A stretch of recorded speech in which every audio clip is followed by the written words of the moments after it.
70 क्योंकि 2019 में 5 अगस्त को ख़त्म कर दी गई थी, यानी कि 7 साल के तकरीबन देखिए हो चुका है। और आज वहाँ के लोग जो है रोज़गार भी कमा रहे हैं, सुरक्षा भी महसूस कर रहे हैं। चिनाब ब्रिज जैसा एक बड़ा बिल्कुल प्रोजेक्ट भी आंचल, निश्चित तौर पर ये जो बदलाव है वो पूरा देश और पूरी दुनिया देख रही है। आप रहिएगा मेरे साथ।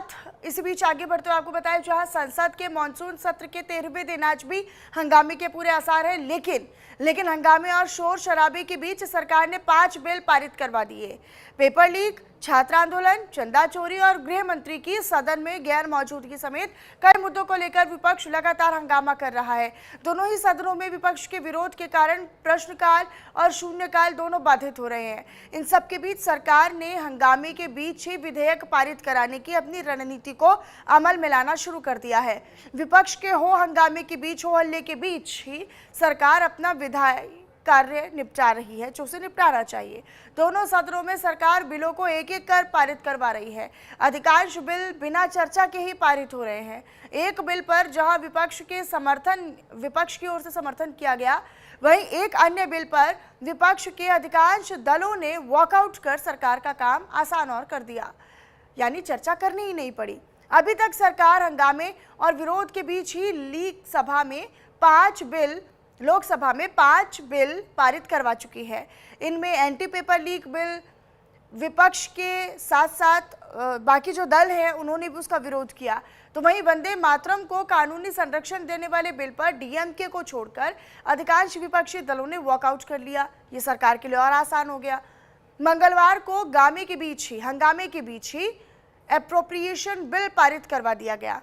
इस पर कोई चर्चा ही नहीं हुई, न विपक्ष का कोई तर्क, न सरकार का कोई जवाब। सुप्रीम कोर्ट के जजों की संख्या बढ़ाने, जन्म और मृत्यु के पंजीकरण को संशोधित करने वाले जो विधेयक है उसको भी शोर शराबे के बीच, हंगामे के बीच पारित करवा ही दिया गया। संसद में लगातार हंगामा, लेकिन बिना चर्चा 5 बिल पारित करवा दिए गए। तो ये देखिए, संसद में लगातार हंगामा होता रहा, लेकिन आज भी पूरे हंगामे के आसार हैं। देखना होगा कि आज किस तरीके से कार्यवाही आगे बढ़ती है। आंचल मेरे साथ मेरी सहयोगी जुड़ी। आंचल, बहुत शुक्रिया आपका इस तमाम जानकारियों के लिए। अपनी नजर इन तमाम खबरों पर बनाकर रखिएगा। खबरों में आगे रुक कर लेते हैं। इसी बीच एक और बड़ी जानकारी अपने दर्शकों तक साझा करें, वो ये कि यूपी विधानमंडल में आज बिलों पर बड़ी बहस होने वाली है। सरकार आज नए विधेयक और लंबित बिलों पर चर्चा करेगी। सरकार यानी सत्ता और विपक्ष के बीच तीखी नोकझोंक के आसार नजर आ रहे हैं। मॉनसून सत्र का आज सबसे अहम दिन है, ये जानकारी आप तक साझा कर रहे हैं। मॉनसून सत्र का आज सबसे अहम और सबसे बड़ा दिन है। यूपी विधानमंडल में आज बिलों पर बहस होगी। हालांकि कल की बात करें तो कल अनुपूरक बजट पेश हुआ। 59,019 करोड़ रुपए का कल अनुपूरक बजट पेश हुआ। युवाओं को, रोजगार को, सबको सब कुछ मिला। सरकार के खजाने से सबको सब कुछ दिया गया। अब 2027 भी बेहद नजदीक है। इस बजट का 2027 को ध्यान में रखकर इस बजट को तैयार किया गया निश्चित तौर पर। लेकिन क्या ये बजट 2027 में बीजेपी के लिए काम आएगा या बीजेपी के हिस्से में काम आएगा, ये देखने वाली बात होगी। बहरहाल मॉनसून सत्र का आज सबसे अहम दिन है, क्योंकि कल तो अनुपूरक बजट पेश हो गया, किसको क्या मिला उसके बारे में सबको पता चल गया। लेकिन आज यूपी विधानमंडल में बिलों पर चर्चा होने वाली है, बहस होने वाली है, जिसमें मुख्य विपक्षी दल समाजवादी पार्टी की ओर से अखिलेश यादव भी रहेंगे मौजूद। तमाम उनके विधायक भी मौजूद रहेंगे। और चूंकि विधानसभा में विधायकों की संख्या अच्छी खासी है समाजवादी पार्टी की, और ऐसे में उनके विधायक भी चर्चा करेंगे। उसमें देखते हैं कि सरकार को घेरने के लिए किन किन मुद्दों को लेकर सपा या तमाम जो विपक्षी दल है वो सामने आते हैं। आलोक का रुख कर लेते हैं। मेरे साथ मेरे सहयोगी जुड़े हुए हैं लखनऊ से, इसी पर अधिक जानकारी वो देंगे। यूपी विधानमंडल में आज बिलों पर चर्चा होने वाली है। आलोक, क्या लगता है कौन कौन से बिल, कौन कौन से विधेयक, कौन कौन से महत्वपूर्ण गतिविधि आज विधानमंडल की कार्यवाही में देखने को मिल सकती है? जब सुबह कार्रवाई 11 बजे शुरू होगी तो सबसे पहले ये माना जा रहा है कि जो कल दृश्य देखने को मिला था विधानसभा में, वही दृश्य आज भी देखने को मिलेगा। क्योंकि समाजवादी पार्टी के विधायक या नेता प्रतिपक्ष माता प्रसाद पांडे या शिवपाल सिंह यादव हो या फिर आराधना मिश्रा हो, कांग्रेस विधानमंडल दल की नेता हो, का कल भी कहना था कि जब तक सरकार राम मंदिर चढ़ावा चोरी मामले पर नियम 11 के तहत जो हम लोगों ने मांग की है, अगर उस पर चर्चा नहीं करती है तो आगे कोई भी चर्चा नहीं की जाएगी।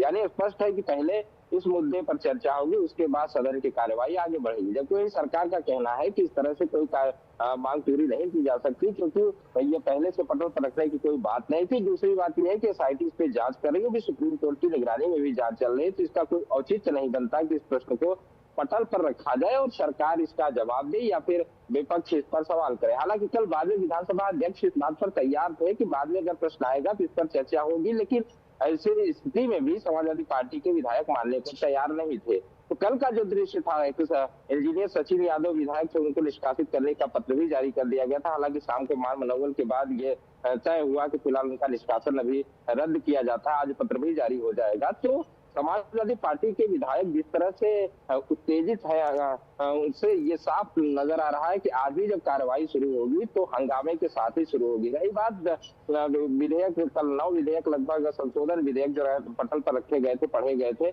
आज उस पर चर्चा होनी है। उसके साथ कुछ निकाल के प्रश्न है, उन पर चर्चा होनी है। सरकार से कुछ जवाब मांगे गए हैं, जैसे पेपर लीक मामले पर एक जवाब मांगा गया है, छुट्टा जानवरों को लेकर जवाब मांगा गया है, बिजली व्यवस्था को लेकर जवाब मांगा गया है, नगर विकास में सफाई की व्यवस्था को लेकर जवाब मांगा गया है। तो ऐसे तमाम महत्वपूर्ण बिंदु हैं जिन पर प्रश्न किया गया है, उस पर लेकिन आलोक, आज सबसे बड़ा मुद्दा राम मंदिर चोरी का रहेगा, राम मंदिर चंदा चोरी का मुद्दा। हालांकि समाजवादी पार्टी लगातार इस मुद्दे को उठा रही है क्योंकि 2027 बेहद नजदीक है। अब विपक्ष जो है वो कहीं पर हमने देखा, लोकसभा राज्यसभा की जब कार्यवाही चल रही थी तो सदन परिसर के बाहर नाट्यक्रम किया गया, उस पर विपक्ष पूरी तरीके से अब सरकार को घेर रहा है। तो क्या लगता है कि आज जब बिलों पर चर्चा होने वाला दिन है, आज विधेयकों पर चर्चा होने वाला दिन है, आज लोगों के मुद्दे पर चर्चा करने वाला दिन है, तो क्या आज फिर से राम चंदा चोरी मामला उठेगा?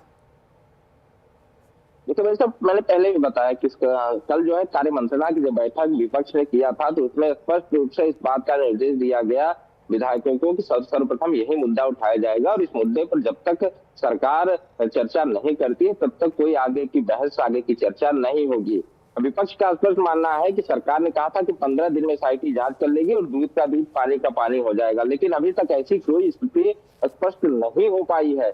सरकार अभी तक एसआईटी जांच प्रस्तुत कर पाई है पूर्ण तरीके से। तो विपक्ष कह रहा है कि जो एसआईटी जांच की रिपोर्ट है उसको भी पटल पर रखा जाए ताकि ये सार्वजनिक हो और जनता भी जाने, विपक्ष के जो सदस्य है वो भी जाने, पूरा सदन जाने। हालांकि जब जांच शुक्रिया आपका इस तमाम जानकारी को साझा करने के लिए। अपनी नजर आप इस पर बनाकर रखिएगा। बहरहाल आगे बढ़ लेते हैं तो इधर राम मंदिर चंदा चोरी के मुद्दे पर दिल्ली से लेकर लखनऊ तक हंगामा बरपा है। संसद परिसर में समाजवादी पार्टी और कांग्रेस के सांसदों ने दान पेटी और तख्तियां लेकर प्रदर्शन किया, सरकार की मंशा पर सवाल उठाए। सपा सांसदों ने तो ये भी पूछा कि आखिर सरकार इस मुद्दे पर चर्चा से भाग क्यों रही है, चढ़ावा चोरी पर संसद में चर्चा क्यों नहीं करवाना चाहती। इधर यूपी विधानसभा में भी चढ़ावा चोरी पर जबरदस्त बवाल देखने को मिला। सदन की कार्यवाही शुरू होती ही कि समाजवादी पार्टी के विधायकों ने चढ़ावा चोरी, चंदा चोरी पर चर्चा की मांग को लेकर हंगामा और नारेबाजी दोनों शुरू कर दिए। इधर विधानसभा स्पीकर ने सपा विधायकों को समझाने की भी भरपूर कोशिश की, लेकिन वो माने नहीं, सरकार के खिलाफ लगातार नारेबाजी करते रहे। हंगामे के बीच मुख्यमंत्री योगी आदित्यनाथ बोलने के लिए खड़े तो हुए, समाजवादी विधायक सचिन यादव सीएम की तस्वीर लहराने लगे, जिससे भड़के विधानसभा स्पीकर ने सपा विधायक को बाहर निकलने के लिए कह दिया। हंगामे के बीच सीएम योगी आदित्यनाथ ने भी सपा पर खूब निशाना साधा, जुबानी वार किए। उन्होंने कहा कि आस्था की बात वो लोग कर रहे हैं जिन्होंने राम भक्तों पर गोलियां चलवाई, अयोध्या की गलियों को रक्त रंजित किया। हालांकि सियासत के बीच, इस पूरे राजनीति के बीच अब सवाल ये है कि चढ़ावा चोरी पर कब तक संग्राम छिड़ता रहेगा, कब तक संग्राम होता रहेगा, सदन में कब तक हंगामा होगा। और सवाल ये भी कि सिर्फ हंगामा होगा तो संसद और विधानसभा में काम और चर्चा कैसे होगी। चोर गद्दी छोड़, गद्दी छोड़, देना होगा, देना होगा, देना होगा, चोर गद्दी छोड़, गद्दी छोड़, गद्दी छोड़। संसद के गलियारों में आज फिर राम मंदिर चढ़ावा चोरी की गूंज सुनाई दी। मकर द्वार पर एक बार फिर विपक्ष के अनोखे प्रदर्शन की तस्वीर दिखाई दी। संसद के बाहर समाजवादी पार्टी के सांसदों ने हाथों में तख्तियां लेकर प्रदर्शन किया। दान पात्र में सांकेतिक चंदा डालकर सरकार की मंशा को सवालों के कटघरे में खड़ा किया। चोर गद्दी छोड़, गद्दी छोड़, गद्दी छोड़, चढ़ावा चोर गद्दी छोड़। अंदर ही अंदर हाथ मिलाए हुए हैं। जैसे अभी हम लोगों ने दान पात्र देखा, तो दान पात्र में ताला तो ऊपर है, लेकिन दान पात्र के नीचे सुरंग है। ये तो विपक्षी दलों की मांग है। हंगामा कौन है? हंगामा हाउस में हम तो चाहते हैं कि होम मिनिस्टर जी आए जवाब देने के लिए, तो कोई आ नहीं रहा। हम तो चाहते हैं कि चंदा चोरी पे डिस्कशन हो, तो पर ये लोग कर नहीं रहे हैं। तो ऐसा कोई वो नहीं है कि हंगामा नहीं हो रहा है। मिनिस्टर्स अपनी जो भूमिका निभानी चाहिए, सरकार में आप लोग हैं, हम लोग तो विपक्ष की भूमिका निभाएंगे, आपको तो सरकार में रहते हुए सरकार की भूमिका निभानी चाहिए। चढ़ावा चोरी पर एक ओर समाजवादी पार्टी ने सरकार को घेरा, तो दूसरी ओर राज्यसभा में कांग्रेस अध्यक्ष मल्लिकार्जुन खड़गे ने रामलला के दरबार से चढ़ावे की चोरी का मुद्दा उठाया। कांग्रेस अध्यक्ष ने सदन में सरकार से चढ़ावा चोरी पर जवाब मांगा तो हंगामा हो गया।